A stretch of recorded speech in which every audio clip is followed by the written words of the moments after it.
Hi, comrades. Yours Kayveeyes. The Government of India, Ministry of Finance, has issued terms of reference for the 8th Central Pay Commission. What is the important crux of the terms of reference? Let us first discuss what is there in the terms of reference. It is to review and recommend desirable and feasible changes in pay, allowances, and other facilities benefits for central government employees, ensure recommendations, consider rationalization, contemporary functional requirements, and specialized needs of various departments. Work out a pay structure designed to attract talent to government service and promote efficiency, accountability, and responsibility in the work culture. These items were not in the previous pay commissions, just like rationalization, contemporary functional requirements, and all these items. Let us discuss later on.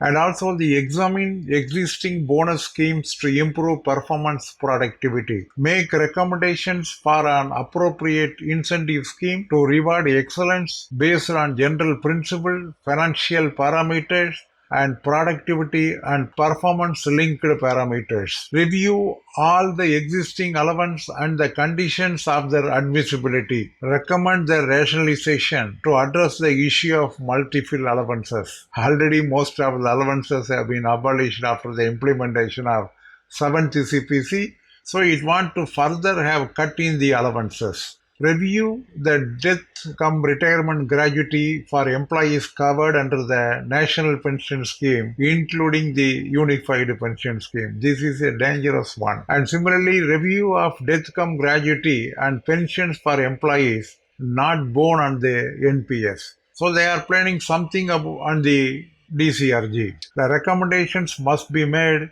while considering the overall economic conditions in the country and the need for fiscal prudence. Ensure that adequate resources remain available for developmental expenditure and welfare measures. We can see whether it is a pay commission or finance commission, because they want to cut the wages of the central government employees for the developmental expenditure and welfare measures. And finally, we cannot accept it.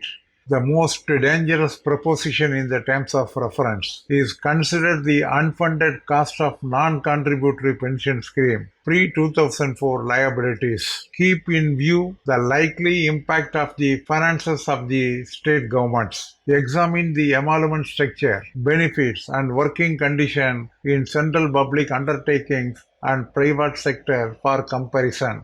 So the Commission is required to submit its report containing its recommendation within 18 months of its constitution. The Commission can send interim reports as and when recommendations on any matters are finalized. These are all the content of the terms of reference released by the Ministry of Finance Gazette notification. I just made a comparison between the 7th CPC terms of reference and the 8th CPC terms of reference. What is the major difference? So far the core emolument is concerned, almost both are same except the word of contemporary functional requirements. 8th CPC explicitly adds contemporary functional requirement as a guiding principle. This is a dangerous proposition. There may be some changes in the existing structures. And also, so far the emolument structure, nothing new from the 7th CPC and the 8th CPC. The same mandate for the talent acquisition and work culture in improvement. Both are one and the same. So far the productivity and bonus, there is no specific mention about the bonus and incentives in the 7th CPC, but it is there. In the 8th CPC as a new and specific matter to link pay incentives with performance and productivity. So they want to link the pay with the performance and productivity. This is also a dangerous one. There may be some blocks putting in between the trial of increments or something else. So far the allowance is concerned, both are one and the same, and there is nothing new. Even in the last 7th Pay Commission, most of the allowances have been scrapped. Most of them were abolished. Now they want to further rationalize the allowances. So for the pension and gratuity, to review the DCRG and pensions both employees in the NPS schemes and those not born on these schemes. This is a new one.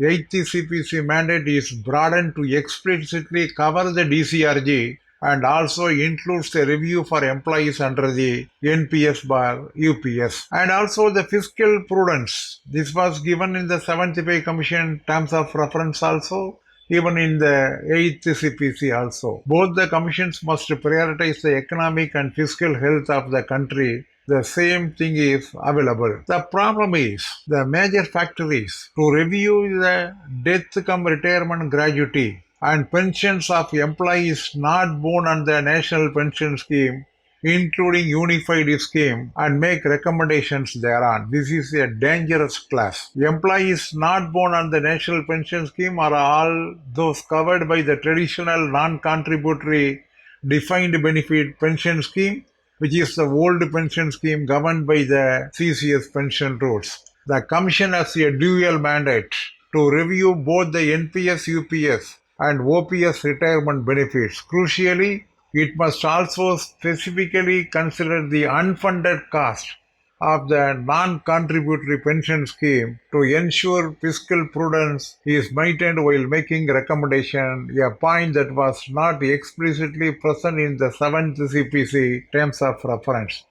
So the unfunded cost of non-contributory pension scheme, that should be deleted from the terms of reference. Otherwise, it will not have any important thing so far the pensioners are concerned. And secondly, in the notification and also in the terms of reference, there should be more quality in respect of pensioners, as if in the previous 7th CPC and others, to examine the principles of pension and other retirement pension, including the revision of pensions of the employee who have retired prior to the date of effect of these recommendations. That is also very much essential as if in the 7th CPC. Furthermore, the date of effect has not been mentioned in the terms of reference. That should also be made very clear in the terms of reference itself. The Confederation of Central Government Employees and also the JCM staff side have sent different letters to the Prime Minister and Finance Minister